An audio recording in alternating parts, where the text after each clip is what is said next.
अस्सलाम वालेकुम स्टूडेंट जी, वेलकम बैक। आई होप कि आप लोग बिल्कुल ठीक ठाक होंगे, फिट फाट होंगे। तो आप लोगों से फिर वही रिक्वेस्ट है कि यार, अगर आप लोगों ने चैनल को सब्सक्राइब नहीं किया तो काइंडली इसको ज़रूर सब्सक्राइब कर लें। और आज हम लोग इंशाल्लाह ताला इस वीडियो के अंदर जो है ना अपना एक्सरसाइज जो है ना 1.3 यानी कि हम लोग कंप्लीट कर चुके हैं। और इस वीडियो के अंदर हम एक्सरसाइज जो है ना 1.4 उसका क्वेश्चन नंबर जो 3 है उसको इंशाल्लाह ताला अटैम्प्ट करेंगे। 3 पार्ट है, बड़ी छोटी सी वीडियो होगी। तो काइंडली आपने जो है ना स्टार्ट से एंड तक ज़रूर उसको अच्छे तरीके से वॉच करना है, ताकि आपके सारे कॉन्सेप्ट जो हैं क्लियर हो जाए। और बाकी जितने भी क्वेश्चंस हैं वो आपको प्लेलिस्ट में मिल जाएंगे। सबसे पहले उसने कहा जी find cost price in each of the following, यानी कि कॉस्ट प्राइस फाइंड करनी है। यानी हमें इसके अंदर पहले ये होता था कि हम लोगों को सिंपली कॉस्ट का पता होता था, हमें ये समझ नहीं थी आती कि सेल प्राइस क्या रखें। लेकिन अब ये थोड़ा सा उल्ट है, यहाँ पे वो कह रहा है कि कॉस्ट प्राइस क्या होगी, जबकि सेल प्राइस हमें इस पर पता है और प्रॉफिट भी पता है। ठीक है, तो सिंपल सी बात है। तो अब जो चीज़ नहीं पता उसको हम लोग, आपको पता है, एक्स फ़र्ज़ करते हैं। अभी मुझे कॉस्ट प्राइस नहीं पता, तो मैंने फ़र्ज़ किया, या तीनों पार्ट में आपने फ़र्ज़ कर लेना कि कॉस्ट प्राइस जो है ना वो एक्स है। तो ये एक फार्मूला हम लोग पीछे भी पढ़ के आए हुए हैं कि कॉस्ट प्राइस प्लस उसमें अंदर estimated percentage profit on cost. यानी पहले तो हमें कॉस्ट का पता होना चाहिए, फिर ये पता होना चाहिए कि कॉस्ट के ऊपर कितने परसेंट प्रॉफिट रखना है, यानी कि जो आपकी कॉस्ट है उससे कितने परसेंट प्रॉफिट भी रखना है। फॉर एग्जांपल आपकी कॉस्ट थी 50 रुपये, तो आपने फॉर एग्जांपल उसका लिए 10%। ठीक है, 10% लेके अब आपने उसके अंदर प्राइस रखनी है। तो यही वो कह रहा है कि एस्टिमेटेड परसेंटेज प्रॉफिट जो है ना वो कितना होगा। ठीक है, आई थिंक बैटरी भी लो ही है। ठीक है, और बराबर में वो कह रहा है जी सेल प्राइस कितनी होगी। ये एक फार्मूला है। तो मैंने देखें, फ़र्ज़ किया कॉस्ट प्राइस एक्स थी, वो लिखी। अब परसेंटेज कितना हो, यानी कॉस्ट के कितने परसेंट हम लोगों ने प्रॉफिट रखना है, तो वो उसने ऊपर दिया हुआ था, वही मैंने लिख लिया कि 8 सही 1/3% ऑफ एक्स। ठीक है ना, एक्स का ही तो ज़ाहिर है इतने परसेंट लेंगे। सेल प्राइस आपको दी हुई थी 219, फिर ये x वैसे ही रह गया प्लस वैसे ही।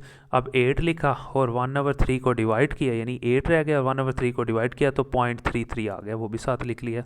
परसेंटेज का निशान वैसे ही, ऑफ x वैसे ही 219, फिर इसी तरह ही, फिर ये वाला x वैसे ही। अब उसने यही कहा कि 8.33%, तो परसेंट को ख़त्म करने के लिए इस पूरी रकम को 100 से डिवाइड करवाते हैं, जैसा कि आप प्रीवियस पढ़ के आए हैं। अब 8.33 को हम लोग 100 से डिवाइड करवाएंगे इस पूरी रकम को, तो ये हो जाएगा 0.0833x, यानी x के साथ x का इतने परसेंट, यानी कि 8% लेना है ना x का। तो फिर ज़ाहिर है जब लेंगे परसेंट 100 पे, इसको डिवाइड करवाएंगे, जो आंसर आएगा उसको x के साथ मल्टीप्लाई करवा देंगे, तो ये आ जाएगा 0.833% ऑफ x बराबर 219 आ जाएगा। अब देखें, एक x ये है और प्लस करना है इसमें 0.0833x, इन दोनों को जमा कर लेंगे, यानी आपने 1 लिखना है कैलकुलेटर पे और प्लस करना है 0.0833, तो आपके पास आ जाएगा 1.0833। ज़ाहिर एक्स हो जाएगा, ये भी एक्स था ना, ये भी एक्स था, तो दोनों को जमा कर सकते हैं। जमा किए, ये आ गया बराबर में 219 था। अब हमने एक्स फाइंड करना है, एक्स को इधर ही रखेंगे और ये पूरी रकम जो है ना इधर आकर डिवाइड हो जाएगी 219 के नीचे। तो ये आप देख सकते हैं, सिंपली इधर आके रकम डिवाइड होगी, डिवाइड किया आपके पास ये आंसर आ जाएगा, बहुत आसान।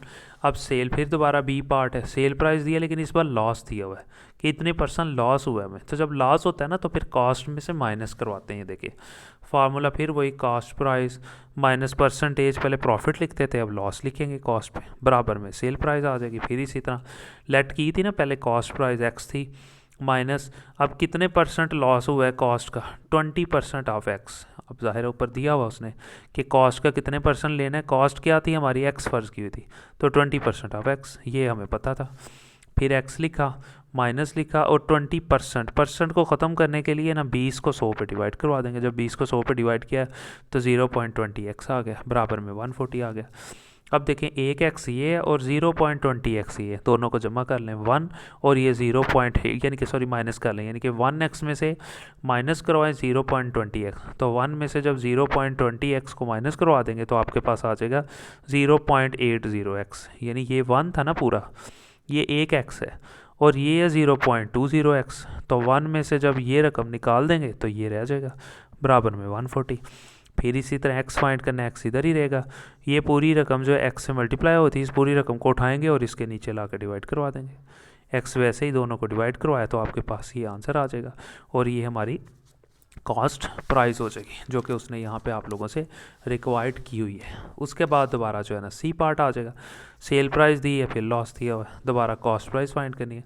ये फार्मूला था, cost price minus estimated percentage loss. अगर तो प्रॉफिट हो तो फिर प्लस करते हैं, ठीक है। आई थिंक फिर बैटरी लो है, ओके जी। उसके बाद आपके सामने जो है ना सेल प्राइस आ जाएगी, ये लें जी। अब कॉस्ट प्राइस एक्स थी माइनस एस्टिमेटेड परसेंटेज लॉस जो है ना कॉस्ट पे वो कितना था, 25% लेना है। किसका जी, एक्स का, क्योंकि कॉस्ट का 25% लेना था, तो कॉस्ट हमारी एक्स थी, सेल प्राइस दी हुआ था। फिर इसी तरह एक्स लिखा, माइनस लिखा, 25% लेना है एक्स का, तो जाहिर है 25 को जब 100 पे डिवाइड किया तो वो आ गया 0.25, 25 को उसे एक्स से मल्टीप्लाई किया तो वो आ गया 0.25x, और ये चीज़ वैसे ही। फिर इसी तरह ये माइनस करवाना है, ये पूरा 1 है, यानी 1 में से माइनस करवाना है 0.25, तो 1 में से 0.25 माइनस किया तो 0.75x आ गया, बराबर में 100 था। अब x इधर ही रहा, ये पूरी रकम मल्टीप्लाई हो रही थी x से, इधर आके 100 के नीचे डिवाइड होगी, ठीक है। ये देखिए मैंने डिवाइड करवा दिया, 0 पॉइंट भी लिख लें, 0 भी, x इधर ही रहा। जब दोनों को डिवाइड करवाया तो आपके पास आंसर आ गया 1, ठीक है, 33.3, और ये हमारी जो है ना ये हमारी कॉस्ट प्राइस आ जाएगी। तो यहाँ पे हम लोगों का ये वाला पार्ट जो है ना कंप्लीट हो जाएगा। तो मिलते हैं इंशाल्लाह ताला जी नेक्स्ट वीडियो में।